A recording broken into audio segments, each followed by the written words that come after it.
देखेंगे GSTR 3B में जो चेंजेस आ रहे हैं वो कितने रोबोस्ट है और ऐसे कौन से दो अपडेट है जो हमको स्टडी करने चाहिए, क्योंकि आगे अगस्त और सितंबर के बाद में 3B के प्रोसेसिंग में GSTN नेटवर्क के बहुत चेंजेस आने वाले हैं। तो चलो फटाफट देखते हैं प्रश्न और उसके उत्तर कि क्या है 3B में आने वाले चेंजेस। तो सबसे पहला, GSTN नेटवर्क ने इनवर्ड और आउटवर्ड के अंदर कौन से बदलाव लाए हैं। तो GSTN नेटवर्क ने सितंबर 2020 से आगे जो चेंज ओवर लाया है 3B फाइलिंग प्रोसेस के अंदर, वहां पर पहला इनवर्ड साइड के अंदर एक GSTR 2B ITC statement introduce किया है। यहां पर रिकंसिलेशन और मैचिंग ऑफ ITC होगा जो हम 3B में भरेंगे और जो 2A के अंदर इनवॉइसेस की डिटेल्स आएगी। तो ये एक नया स्टेटमेंट आ रहा है GSTR 2B। फिर इसके बाद में आउटवर्ड साइड पे एक बहुत बड़ा बदलाव आया है, वो GSTR 1 के फिगर रिफ्लेक्टेड हो गए 3B के अंदर, जिससे रिकंसाइल हो जाएगी, मैच हो जाएगी टैक्स लायबिलिटी और इससे 3B बनेगा और भी रोबोस्ट और टैक्स पेयर्स को, करदाताओं को बहुत ज्यादा सतर्क रहना पड़ेगा। तो फिर अब हम देखते हैं दूसरा प्रश्न कि ये जो ITC के अंदर जो आ रहे हैं चेंजेस, ये GSTR 2B और GSTR 2A जो कि पहला फॉर्म था, उसमें क्या फर्क है। तो दोस्तों GSTR 2B जो एक auto draft input tax credit statement है जो जनरेट होगा हर एक रेसिपिएंट के लिए जिसने इनवर्ट सप्लाईज लिए है। इंफॉर्मेशन जो टैक्स सप्लायर यानी उनका जो सप्लायर है वो भरने वाला है GSTR 1 के अंदर।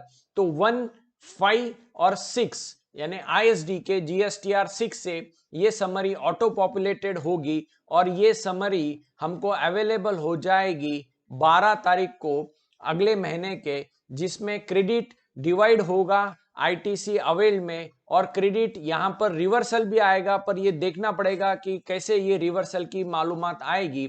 और वेयर एज जो हमारा पुराना 2A है, ये परचेस रिलेटेड टैक्स रिटर्न था, इसके अंदर जो सारे इनवॉइसेस है उसकी अलग अलग मालूमात आती थी, GSTR 1 से वो आता था और ये एक डायनामिक स्टेटमेंट है जो हर बार ऑटो पॉपुलेटेड, ऑटो अपडेशन होते रहता है। और 2B जो है ये स्टैटिक्स रहेगा, कांस्टेंट रहेगा, ऐसा ये बोल रहे हैं कि सप्लायर के जो भी एक्शंस होंगे वो नेक्स्ट मंथ के अंदर रिफ्लेक्ट होंगे। एक बार 2B जनरेट हो गया तो वो कायम रहेगा। तो आगे देखते हैं कि अब 2A पहले ही हमारे पास में था, अब नया 2B स्टेटमेंट दे दिया है, इससे ITC के क्लेम पे क्या फर्क पड़ने वाला है। तो 2B जब जनरेट होगा इसके अंदर सारे डॉक्यूमेंट्स रहेंगे, टैक्स इनवॉइसेस वाले, ISD वाले, जो GSTR 1 के द्वारा भरे जाएंगे 11 तारीख के पहले सप्लायर के तरफ से, फिर वो हमारे 2B के अंदर रिफ्लेक्ट होंगे। तो ये जो सप्लायर GSTR 1 भरेगा ये हमारे 2B के अंदर जब आ जाएगा तो इसका एक एग्जाम्पल के तौर पे हम देखते हैं कि सप्लायर ने इनवॉइस नंबर 1 जुलाई 15 को फाइल किया, उसका GSTR 1 भी जुलाई के अंदर फाइल कर दिया 11 अगस्त को, तो ये हमारे 2B में रिफ्लेक्ट होगा जुलाई मंथ के अंदर, क्योंकि वो जुलाई मंथ का है और वो 12 अगस्त को जनरेट होगा। पर यही अगर GSTR 1 जो सामने वाला सप्लायर है उसने अगस्त मंथ के अंदर फाइल किया, जो कि बाद में आता है, वो 11 अगस्त के बाद अगर वो फाइल करता है तो क्या होगा, तो ये डॉक्यूमेंट 2B जो है ये जनरेट होगा 12 सितंबर को और अगस्त के इसमें कितना ITC मिलता है हमको ये बताएगा। तो 2A में और 2A का एक रिफाइंड वर्जन 2B आया है। अब 2B के अंदर और क्या क्या इसमें मालूमात है जो 2A के अंदर नहीं थी। तो 2B में क्या है, तो 2B के अंदर इंपोर्ट्स की मालूमात मिल रही है। ये सबसे बड़ा चेंज है जो आइस गेट सिस्टम से लिंकअप किया है। ये 12 सितंबर 2020 से आगे मिल जाएगी, जिससे जो भी गुड्स इन्वर्ट किए हैं उसका आईटीसी मिलेगा। तो कैसे मिलेगा, कौन से इसके अगेंस्ट डॉक्यूमेंट के अगेंस्ट, वो सारा हमें यहाँ पर मैचिंग मिल जाएगा। रिवर्स चार्ज क्रेडिट के अंदर भी जो हमारा सर्विसेज है उसकी यहाँ मालूमात नहीं मिलेगी, वो हमको अलग से भरनी पड़ेगी। फिर आगे जब 3B हम भरेंगे तो यहाँ पर वो इंश्योर हो जाएगा कि हम क्रेडिट डबल से तो नहीं ले रहे हैं, क्योंकि हम 3B फाइल कर देंगे, फिर 2B से चेक करेंगे तो वहां पर हमको मिल जाएगा कि कितना आईटीसी मिल रहा है, कितना रिवर्स हो रहा है। पर यह बड़ा एक प्रश्न है कि लीगली इसको कैसे हम देखेंगे आईटीसी मिलने के लिए। ये एक बहुत बड़ा चैलेंज हमारे ऊपर आगे आने वाला है। फिर ये 2B के अंदर आरसीएम का भी डेटा मिलेगा, तो उसके बेसिस पे आईटीसी मिलेगी। और जब हम 2B की पूरी डिटेल जानकारी देखते हैं तो वहां पर ITC available, ITC to be reverse, ITC on imports, ये सप्लायर वाइज मालूमात, टैक्स डॉक्यूमेंट्स वाइज मालूमात मिलने वाली है। और ये एक ब्रॉडर बेसिस पे गाइडेंस देगा, बेटर रिकंसिलेशन करेगा, 2B फाइलिंग के अंदर हेल्प करेगा।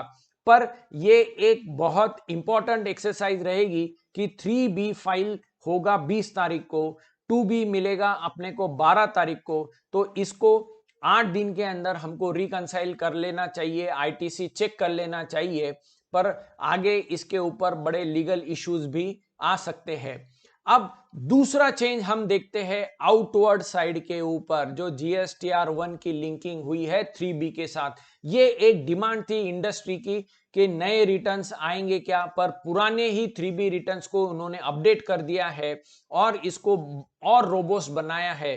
तो जैसे ही जीएसटीआर 1 हम फाइल करेंगे हमारा खुद का, तो ये सारी आउटवर्ड की जो इंफॉर्मेशन है वो रिफ्लेक्ट हो जाएगी 3B में एक एब्रिज फॉर्म के अंदर, जहां पर रिकंसिलेशन रहेगा, मैचिंग ऑफ टैक्स लायबिलिटी रहेगी आउटवर्ड साइड की, जो 3B के अंदर हमारे पास में जनरेट होके आएगी। और ये एरर्स मिनिमाइज करेगा रिटर्न फाइलिंग प्रोसेस के अंदर। टैक्स लायबिलिटी में जीएसटीआर 1 और 3B का रिकंसिलेशन वहीं पे क्लोज होगा।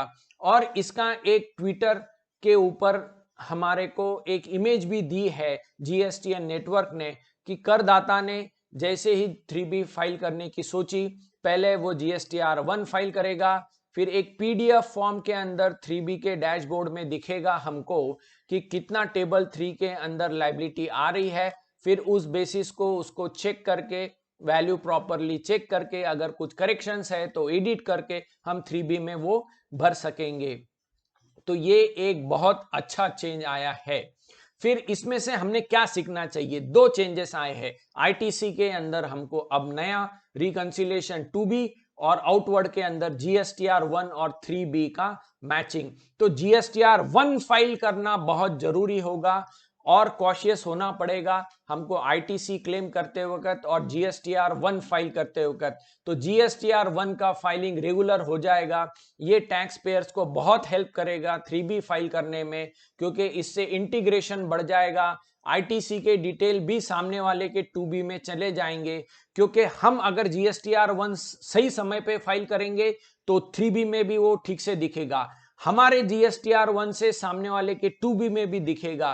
तो एक तीर में दो निशान यहां पर जीएसटीएन ने लगाए हैं। भले ही ये देरी से आया हुआ चेंज है पर दुरुस्त आए हैं।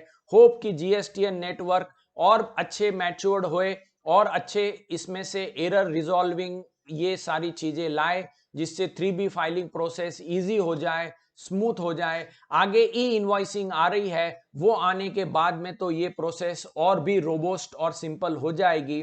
तो जो डिलेमा है अब टू बी और नॉट टू बी इन जीएसटीआर 3B में गेट रिजॉल्व। तो दोस्तों ये दो चेंजेस याद रखिए, एक आईटीसी के अंदर जो 2B से रिकंसाइल करना पड़ेगा और एक जीएसटीआर 1 3B फाइल करने के पहले करे, तो आगे मिसमैचेस बहुत कम होंगे, नोटिसेस कम आएंगी। तो देखते रहिए कर नीति का यूट्यूब चैनल, लाइक कीजिए, सब्सक्राइब कीजिए। Thank you.